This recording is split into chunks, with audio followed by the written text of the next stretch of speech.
All righty, Liquid Lunch is on. It's a terrific Tuesday, and lots of terrific things going on, lots of not so terrific things going on.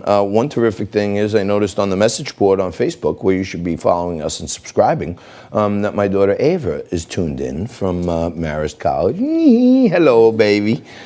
In person and some remote at Marist, so I'm happy about that. She's happy, but we miss you. Call Uncle Todd for his birthday. Don't say I told you. Okay, he's 40 today, my brother Todd, for those of you just tuning in. He's the youngin' of the family. But, Candace Owens and Charlie Kirk are two people that are young, energetic, vibrant, and causing some big waves that the left-wing media can't ignore. They're like smashing them all the time.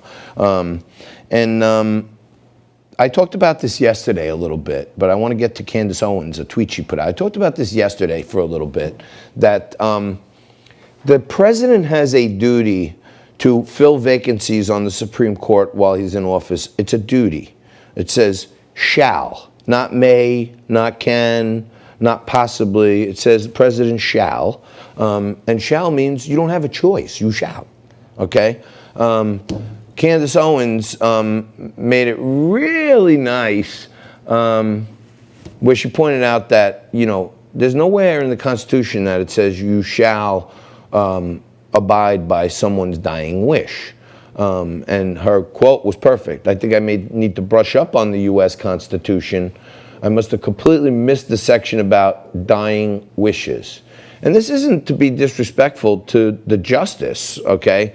This is just the process, and it's both sides politicizing, the death of a great woman and the appointment of probably another great woman, and it's the politicization inside, which is pretty disgusting. But there is no carve out for dying wish, like you shall appoint a justice unless the previous justice makes a dying wish that you don't.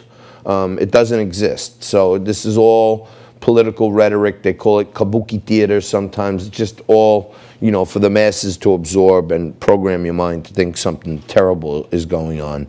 I think in Louisville now, they have, what happened here, Nico? Charlie Kirk tweeted this out. In Louisville, they declared a state of emergency.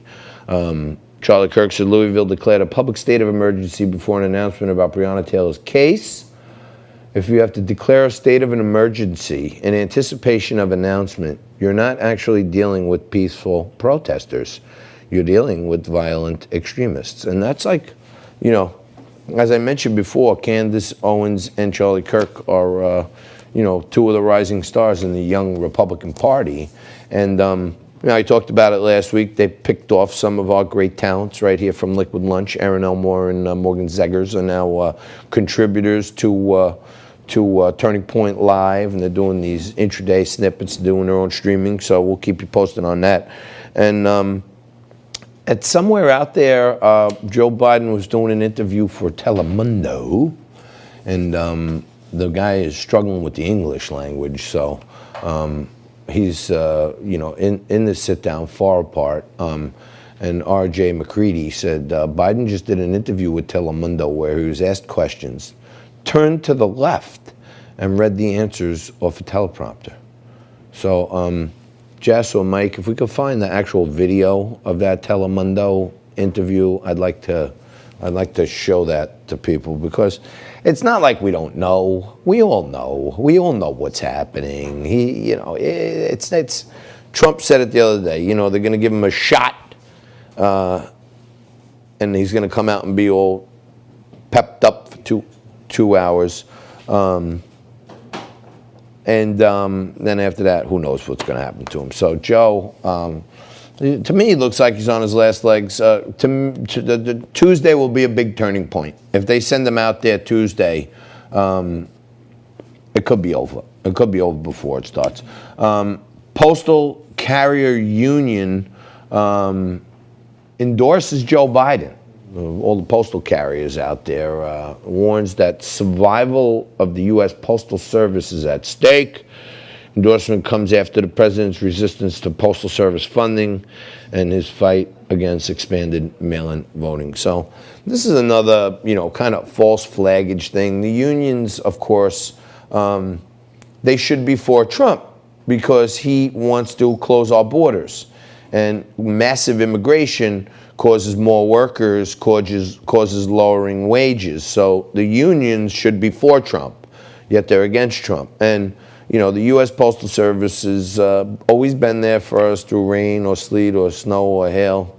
The mail must be delivered, and it always is. I'm sure it'll all work out. Unions usually go with Democrats. It's weird when the guy is so anti-immigration policy that they would go with him, because the more immigrants come in illegally or whatever, that means more people in the workforce, and then wages go down. So union dues may go up, but wages go down. So who knows? And then Bernard Kerik had an interesting take on this, former New York City police commissioner. Is it just me, or is there a slight conflict in the U.S. Postal Carriers Union endorsing bumbling Joe Biden and being responsible for delivering the paper ballots?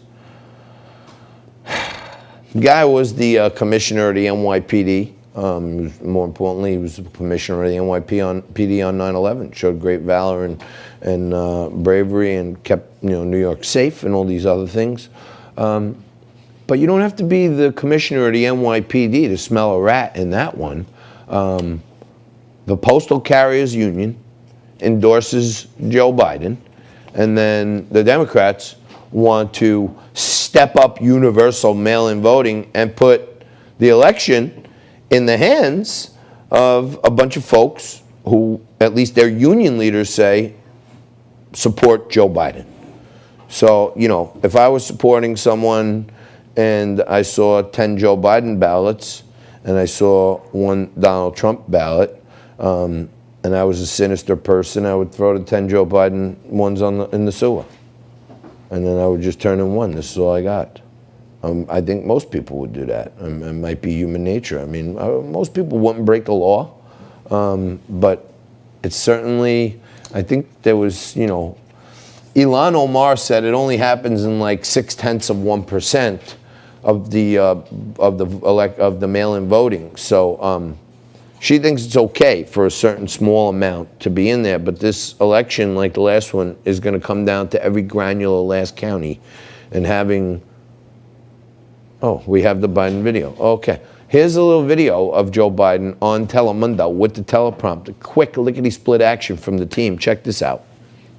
There will be no deportations in the first 100 days of my campaign. Let me get that right. You are going to freeze deportations? Freeze deportations for the first 100 days. And only people will be deported are people who committed a felony while here. That's number one. Okay, I lost that. Yeah, well, but that's good because we could talk you and I on that. Okay, but it's think about where we are today. There were more than.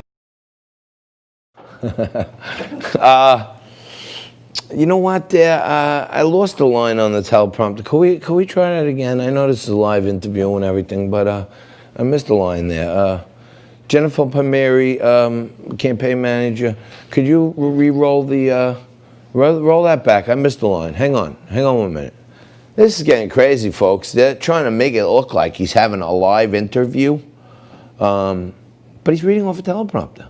Put the other tweet up. This is what was going on just off to the left side, where you see Joe Biden looking, and what's his name, Julio Diaz-Balart is off to that side, and what Joe Biden's like talking like he's over there. Take a look. Do we have that tweet again? It may take us a second here. Hold. Your call is important to us. Please stand by. And you see what I'm talking about. This guy's over here. Joe Biden's over there. And if you see the video, he's looking off to the left of Julio Diaz-Balart because he's reading off that teleprompter on the desk there. And at the end, he says, oh, missed the line there. Can I do that again? No, we're on live. Oh, okay. I missed the line. It happens. My teleprompter operator was moving slow.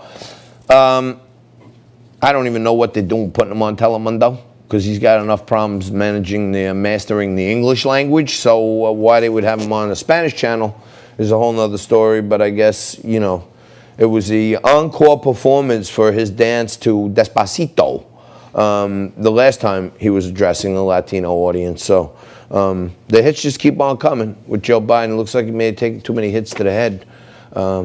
But we'll see what happens. Tuesday's the deadline for the first debate. We'll see if he shows up. See if you show up in just a minute. Crack open a cold one. We're going to come back with some more news of the day with Karen Strawn after that.